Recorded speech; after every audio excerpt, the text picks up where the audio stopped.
kapangyarihang binigay sa akin ng Diyos bilang ministro ng kanyang salita. Ng Republika ng Pilipinas, magitan ng Assembly of the Redeemed Church, pinapahayag ko ngayon si Marlo Cabildo at Reynalyn Garcia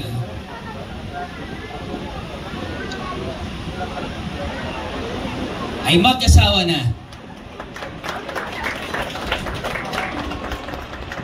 Marlo and Reynalyn, pagpalayang ingatan naman kayo ng Panginoon, paliwanagin naman ng Panginoon ang mukha niya sa inyo at makabag sa inyo.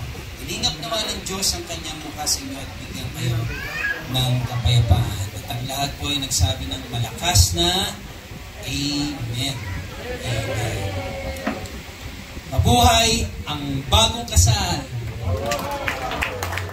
Ladies and gentlemen, it is my honor and privilege to present you our newlyweds, Mr. and Mrs. Cabildo. Speechless din ang vlog. Bisa po po, Mr. and Mrs. Marlo Cabildo. Marlo?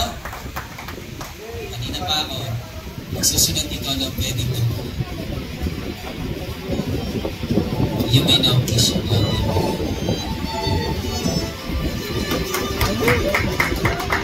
Kahit kanina pang magaling yung photographer, pero pag kiss na bride lagi yung take 2. 5 seconds.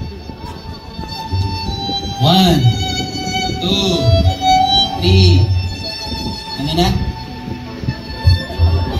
Once again, congratulations and best wishes, Mr. and Mrs. Cabildo. God bless you.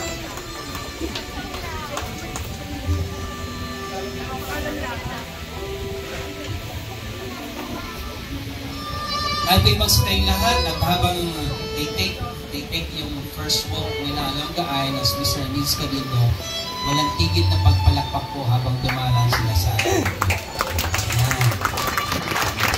Sige po, isang pa natin.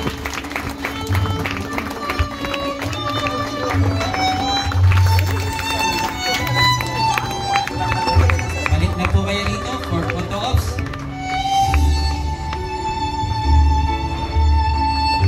Ayan, kaway-kaway.